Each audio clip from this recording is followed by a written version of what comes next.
For this homework task then, you will need to complete the grid on the PDF sheet that you've been sent. I will also include a Word document because you may want to use this as an ongoing revision guide that you can expand to.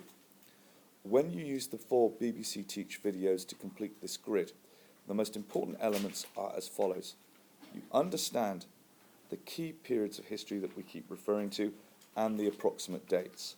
Medieval, Renaissance, 19th century Britain, the Industrial Revolution, and modern Britain, the 20th century. Then the key terms that we need to understand. What did people believe cause illness? What did people use to cure or treat illness? How did they prevent illness in the first place?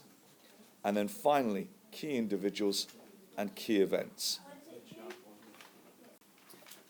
Ideally, each box in this grid will require both an explanation and at least one example. It's an extremely useful tool for an overview of the entire period of this breadth study, and one that students will need to revisit and return to.